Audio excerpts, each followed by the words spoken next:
What is up, guys? I am here to give you my thoughts on UFC 269 and all the chaos that unfolded.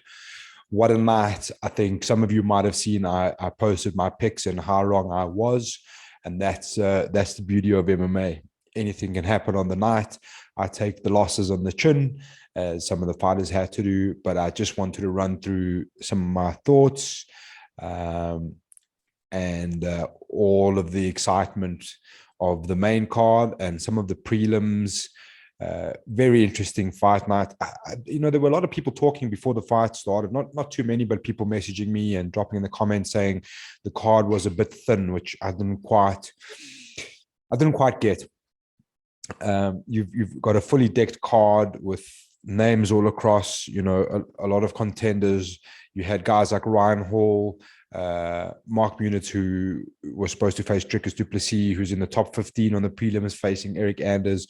Josh Emmett versus Dan Ige could be a main event on almost any sort of fight night. Dom Cruz versus Pedro Munoz, also same thing. Tai Tuivasa versus Augusto Sakai.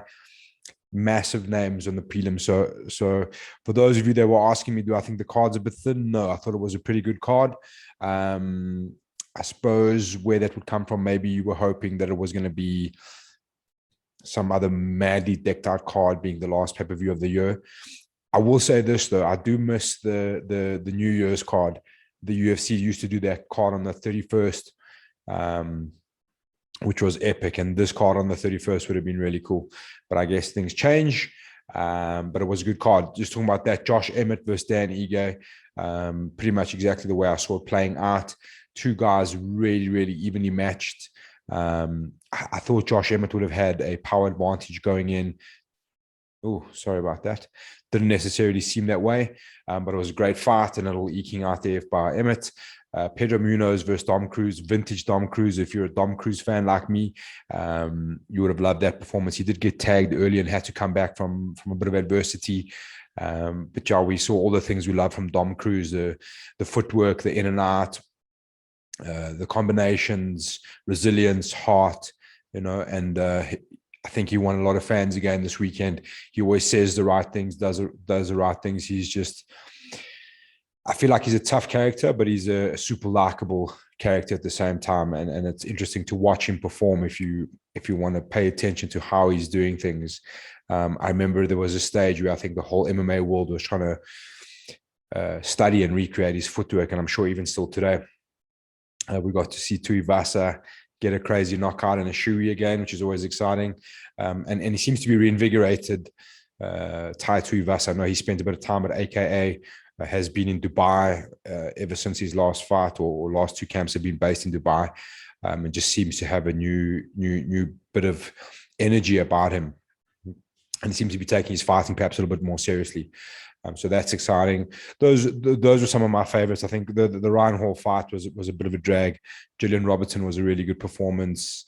There's some dodgy stuff there. I wish I could try and find it for you, of Koshera digging her thumb like from the rear naked choke into Julian Robertson's eyes to try and get it to let go, that the ref missed. Like super dirty stuff, but credit to Julian Robertson for getting it done. Yeah, it was an exciting one. The main card, obviously, I got all my picks wrong, so I'm not going to say too much about how I saw it going. But to be honest, these were all marginal fights, except on paper, except for Amanda Nunes versus Juliana Pena, who we all thought was going to be a walkover. Well, most of us. Sean O'Malley doing exactly what I thought Sean O'Malley was going to do against that kind of opponent. He was always going to be a little bit too rangy, have a little bit too much power, and a few more tools, I felt. And he got the job done, credit to him. But we do, I think a lot of the talk after that fight was we have to see O'Malley fight an upper echelon. It doesn't necessarily have to be a ranked person, but an upper echelon style fighter. The first test he got was Marlon Vera, and he failed. So where he goes from here, I think will define a lot of things. I do feel like it's going to be a half a step up from this one. And then they're going to start to really test him. That's the way I see it. I don't know, man. He is a big star. He does have a massive following. So it'll be interesting to see how the UFC capitalize on that and what's the right kind of matchup for him from here. It only gets harder. So it's going to be interesting. Cody Garbrandt versus Kai Kara France. I thought this fight would have been quite tight for some time. And I thought the size and the power difference for Cody would have eventually taken over. But I think Kara France is also just on the surge at the moment. Like, he's got this new wave of confidence, obviously a strong team behind him. Obviously the support and whatever else is really, really getting him going at the moment. And he just absolutely obliterated Cody Garbrandt. There was a lot of talk of Cody's weight cut. I don't feel like there was an issue. He didn't seem drawn out. He didn't seem like the scale was completely far away from him at 125. He seemed to have made it reasonably comfortable. His eyes weren't really that sunk in. He seemed pretty happy, pretty jovial. So there wasn't too much to read into in the weigh-ins, to be honest. I just feel like he was outclassed, and someone who's been fighting at flyweight for a long time and seen it done it all. And I'm hoping Kai Kara France gets a title shot. I think him versus Brandon Moreno would be such a good fight, especially for the title. And yeah, kudos to Kara France. It was a massive performance. You get given those tests and those opportunities against a big name, and you take them, and those are what make the difference in your career. So kudos to him. Jeff Neal versus Ponzinibbio, pretty good fight. I had it as a decision. I thought it would be a split decision, but I obviously picked Ponzinibbio, but Jeff Neal came out on top. Yeah, not the wildest fight, I don't think, by any means, for me anyway. But yeah, pretty good fight. And credit to Jeff Neal, who had to deal with some criminal issues like not so long before the fight, and still came out there and did the damn thing. Then the big one, Amanda Nunes versus Juliana Pena. I see you people telling me that you knew Juliana Pena was going to win, but you didn't bet, or you didn't tell anyone, or you just kept it inside your head. That I hate to tell you guys, but it just doesn't count in my book. It's very easy to say, oh yeah, I knew she was going to win, or I knew he was going to win. You got to kind of say those things out loud for them to become real and for us to believe you. So if you're going to send me messages saying that you had picked her, I want to see evidence. But yeah, I think Juliana Pena, there were a few people thinking that she could possibly get it done. I don't think that was the outrageousness of it. I think it was the way she did it. She almost, in my mind, dragged Amanda Lino into a firefight, into a dirty firefight, and came out on top of it. In two things, she tagged Amanda in those wild exchanges, and Amanda gassed. She was completely gassed, and you could see her diminish in that brawl. Whether there was a plan or Juliana Pena just decided it's hell or high water from here, she's just going to throw her hands and see what happens, obviously backed her cardio for one, backed her speed. She seemed to have a slight speed advantage in those exchanges, was getting through a little bit quicker, but they just abandoned everything, it seemed, and just threw everything at each other, which was super interesting. And Julia Pena was still fresh afterwards. She got it to the cage, got the body lock, dragged it to the ground, and that was it. It was almost as if Amanda had given up right then and there. I think she gassed. I think she was completely tired, which is crazy if you think about it.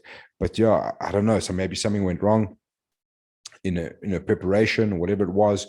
But she definitely got tagged, and she definitely got put against it. And I think maybe the strategy from Juliana Pena and her team was to put the pressure on Amanda and see if her cardio can hold up, and really bring the fight to her, which was massively interesting to see.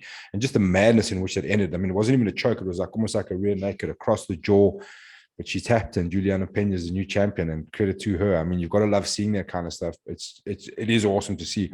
It's terrible to see someone like Amanda Lino lose, Amanda Nunes lose, who's a great champion. But yeah, cool story.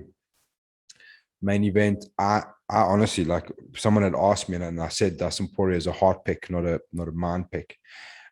Just a massive fan. I got to watch him live in Abu Dhabi, and which makes it even more personal. Not personal for me, but like I'm just a massive fan of Dustin Poirier. I'm a massive fan of Charles Oliveira, and one of them had to lose. But I think what we did learn about Charles Oliveira is that he is undoubtedly one of the best in the world, one of the best ever to do it. And it's sad that we're not going to see him versus Khabib, maybe against a prototype like Islam Makhachev will give us an idea. And I think that eventually will happen. I think it'll be a good fight. I'm guessing Charles Oliveira versus Justin Gaethje is next. Great fight as well.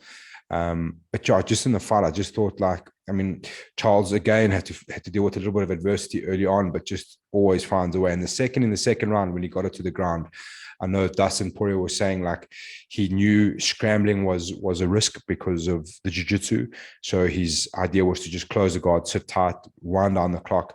But you probably could have argued that there was a 10-8 round. So if it was going to the scorecards, it was going to become problematic for DP. But didn't take too much damage in then, quite a few elbows. But he just stayed safe. That being said, I think Charles Oliveira knew straight away that he's 100% got an advantage on the ground. And that's what he went straight to. In a beautiful, beautiful finishing transition. Pressure with the hands, 1-2 loop, step through, tuck under to the hip lock, the body lock. Got it to the ground and that was it, man. Oh no, sorry, he finished standing is what I meant to say.